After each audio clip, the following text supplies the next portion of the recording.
Hi guys, welcome to Richard Cabile YouTube channel. In today's video, I will teach you how to set SIM to ringtone in Realme 5 mobile phone. So okay guys, but before we start, kindly subscribe to my YouTube channel by pressing the subscribe button and the bell to notify you if I have new videos. So okay guys, let's start. You all have to do is go to setting in your Realme 5 mobile phone. And okay guys, here in settings, okay, scroll down and find the sounds and vibration. Okay, click this.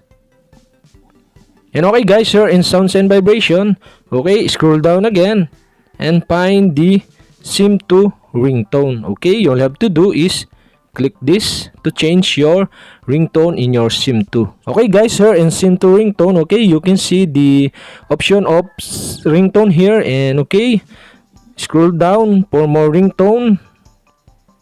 And okay guys, I choose one of the ringtone here, and okay, I choose the dreams ringtone. Okay, all you have to do is click the dreams ringtone, and okay guys, the SIM to ringtone are set into another tones. So okay guys, go back and okay guys, you can see the SIM to ringtone and the title of your tone here, the dreams. And okay guys, we have successfully changed the SIM to ringtone in your Realme 5 mobile phone. So okay guys, if you have a question, kindly comment below, and don't forget to hit the subscribe button and the bell to notify you if I have new videos. Okay guys, thank you for watching.